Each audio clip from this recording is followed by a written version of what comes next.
Il faut juste garder en tête que le rap, c'est vraiment du disco alternatif, hein. C'est ça, c'est la méprise en France, elle vient du fait qu'on pense que le rap est automatiquement engagé, alors que le rap, normalement, est automatiquement une musique de club.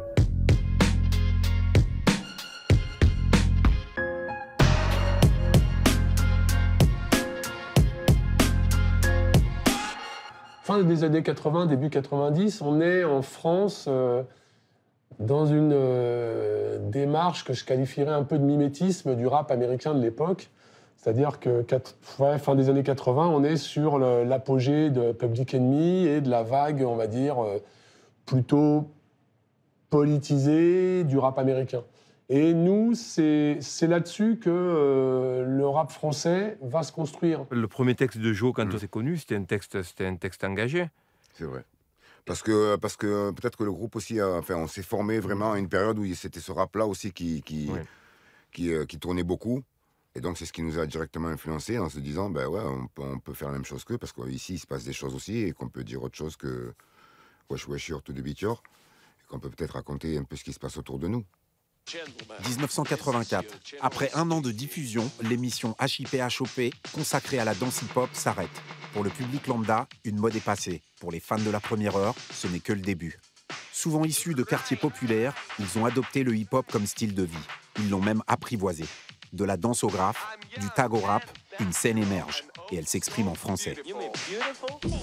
Acte fondateur du rap français, la compilation Rap Attitude en 1990. En France, on y croit dur comme fer, ça va marcher. Et vive nous, vive tout le monde, vive le rap. Figure de proue d'un mouvement désormais incontournable dans le paysage musical français, 3 groupes aujourd'hui légendaires se détachent. Il y a eu ces fameuses compiles où il y a Assassin, un groupe extrêmement politique, extrêmement mobilisé. NTM avec cette charge d'explosivité. L'année du changement, 90. Et IAM. Crie au monde bien ceci que je suis.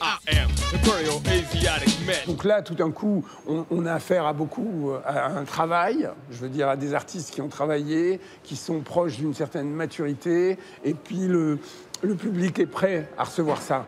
Début des années 90, fin des utopies des années 70. Chômage de masse, crise du syndicalisme, montée de l'extrême droite sont autant d'exemples de l'échec des pseudo-politiques de la ville. Le rap atterrit dans les cités ouvrières et le libéralisme des années 80. La jeunesse qui vit en périphérie des grandes agglomérations va mal, très mal. Les pouvoirs publics ne la regardent pas en face. Ce sont les textes des rappeurs qui entrent en résonance avec la réalité de leur quotidien. Le monde de demain d'NTM, ça sort pratiquement en même temps qu'il y a Vaux-en-Velin, quoi, tu vois, les émeutes de Vaux-en-Velin. Donc les gens ils commencent à se dire peut-être que les rappeurs peuvent être des interlocuteurs ou des tampons, des porte-paroles de tout ça, quoi, en fait. Vous voulez savoir qui on est? On est Oui. tous des jeunes. Point. Oui, mais bien sûr. Ça s'arrête là, on n'a pas d'étiquette. Et vous savez pourquoi des gens comme les NTM dérangent? C'est parce qu'on se rend compte que la banlieue pense. Alors le projet de monsieur, c'est bien, dans 10-15 ans, il y aura de belles cités. Mais pour l'instant, nous, la galère, c'est maintenant. C'est maintenant qu'il faut s'en sortir et c'est maintenant que des gens comme eux peuvent aider beaucoup de jeunes.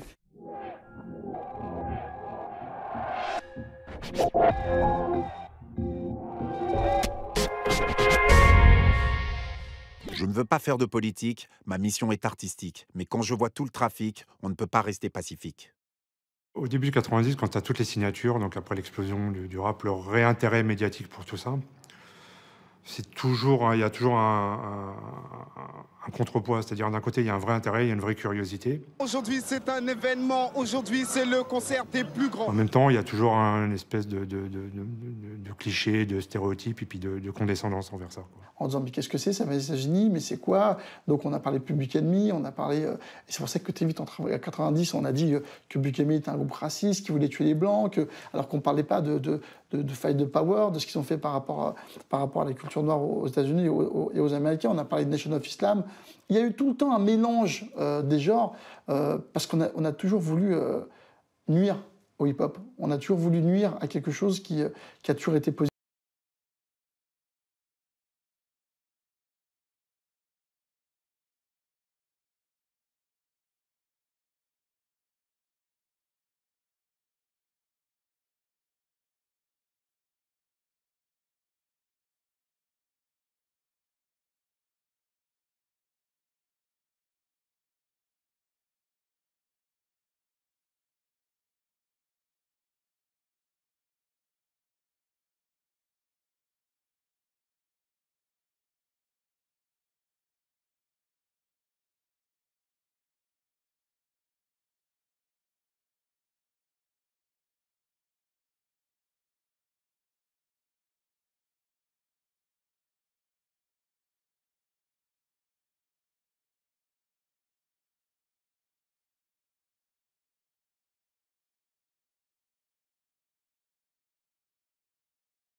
Politique. 93 Nikumo. Bon, en direct de Saint-Denis.